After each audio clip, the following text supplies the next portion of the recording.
Donc, en fait, c'est pour dire quoi? C'est pour dire que c'est un processus qui, en réalité, ne s'arrête jamais.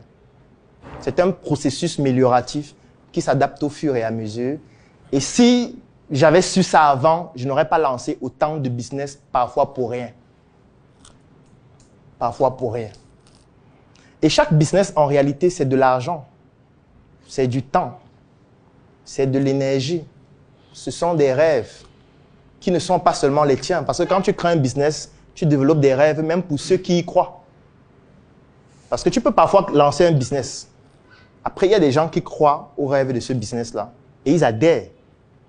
Donc, quand ça ne marche pas, ce n'est pas seulement pour toi.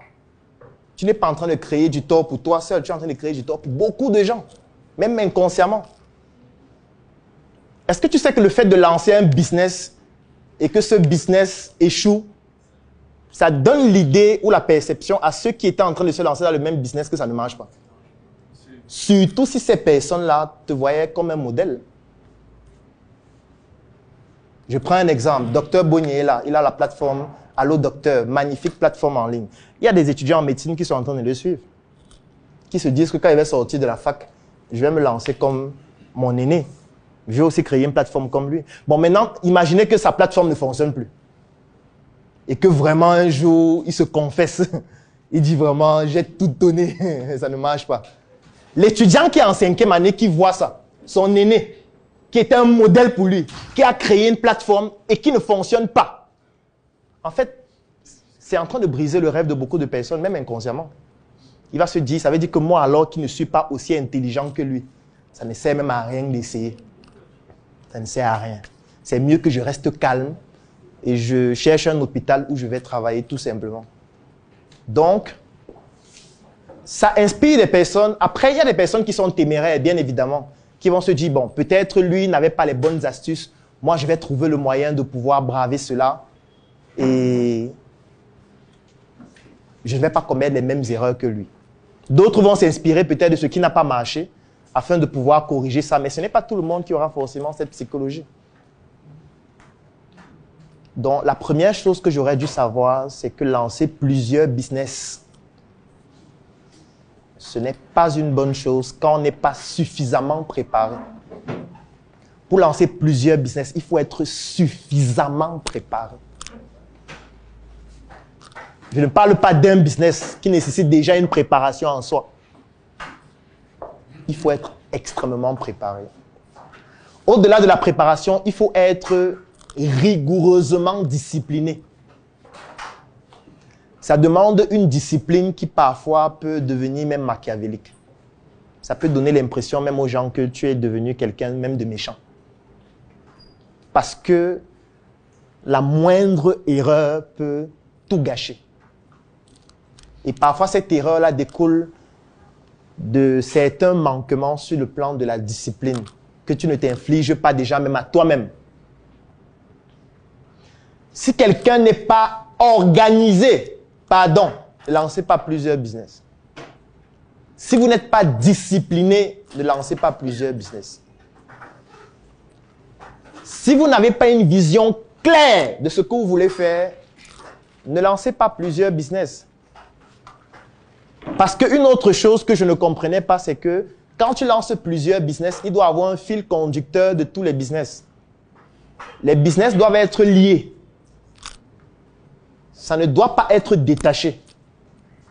Donc, tu ne dois pas créer un business qui fait, par exemple, dans la restauration. Après, tu vas créer un autre business qui fait dans le développement personnel, qui nécessite que tu crées des contenus en ligne chaque jour, sans qu'il y ait une liaison entre les deux. Il faut absolument qu'il y ait une liaison. S'il n'y a pas de liaison, non seulement ça va te prendre encore plus d'énergie, mais surtout la probabilité que ça ne fonctionne pas est extrêmement importante. Et comme c'est une personne morale dans laquelle, dans les deux entreprises, il y a une variable qui est la même, c'est-à-dire toi, la probabilité donc que ça ait une influence sur les deux devient extrêmement importante. Parce que quand tu lances deux business, si dans un, tu as un échec cuisant, ça peut influencer le deuxième directement. Parce que c'est toujours toi qui mènes le deuxième en fait. les passifs du premier peuvent influencer sur les actifs du deuxième et faire en sorte que les deux ne fonctionnent plus. Donc, je ne recommande à personne de lancer plusieurs business s'il n'est pas discipliné, organisé et enfin, s'il ne maîtrise pas ses émotions. Alors, les émotions, c'est certainement la chose la plus compliquée à gérer. Parce que vous avez d'abord vos émotions à gérer et vous avez les émotions de toutes les personnes avec qui vous collaborez à gérer. Moi, je vais poser une première question. C'est mieux de collaborer avec les hommes ou les femmes? Pourquoi vous dites spontanément les hommes?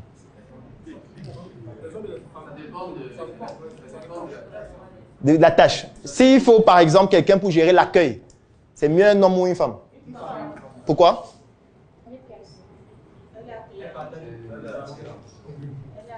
Elle est accueillante.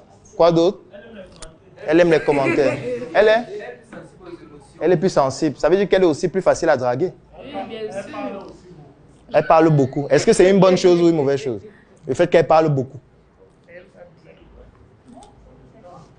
Oui. Je dirais la femme parce que la femme est plus maternelle. Elle est plus maternelle. Est-ce que toutes les femmes sont maternelles? Généralement. Maternelle veut dire qu'il y a maternité. Est-ce que toutes les femmes sont passées par cette étape de la vie pour pouvoir savoir ce que c'est que d'être maternelle? C'est vrai qu'on peut aussi l'être sans, mais ça demande quand même une certaine expérience.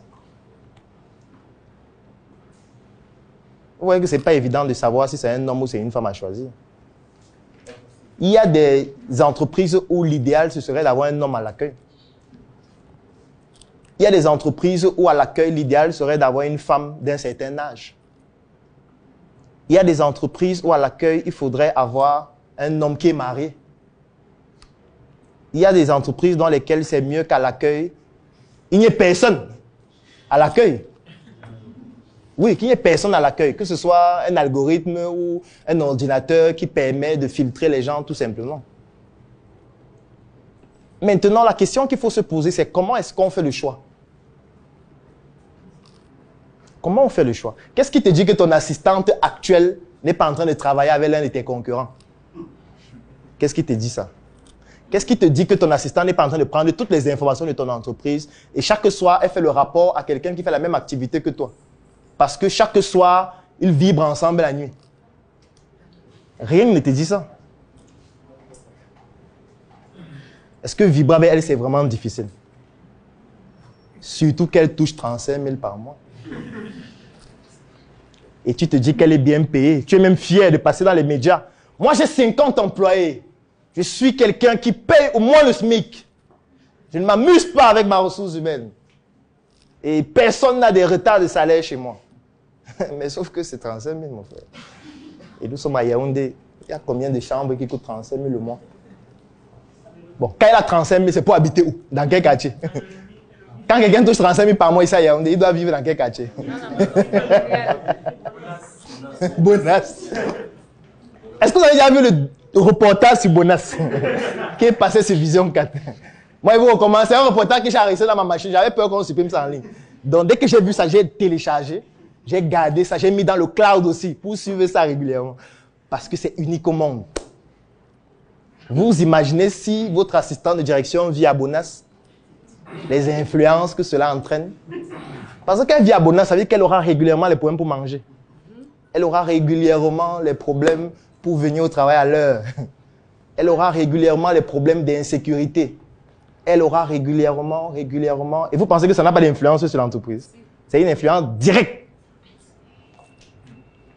Sauf que dans votre entreprise, vous lui imposez de venir toujours bien habillé. Madame, je ne veux plus ce genre de tenue ici. Je veux que tu aies des tailleurs. Regarde la photo aussi. Désormais, tu dois être en tailleur. Mais la question que tu dois te poser, c'est est-ce que ce que tu lui donnes permet d'avoir le tailleur? Si elle vient même en tailleur chaque jour avec le salaire que tu payes là, tu dois savoir qu'elle a créé son entreprise dans ton entreprise depuis peut-être 1 an. La mission est simple. Voici une arme capable de changer le mindset du continent africain. Détruire l'obésité de l'inconsistance intellectuelle dans laquelle se cache le coffret VIP. Il possède une arme contenant 200 heures de formation et 8 ans d'expérience entrepreneuriale. Recevez le pouvoir de devenir une meilleure version de vous-même. Armez-vous de cette clé pour une réussite entrepreneuriale.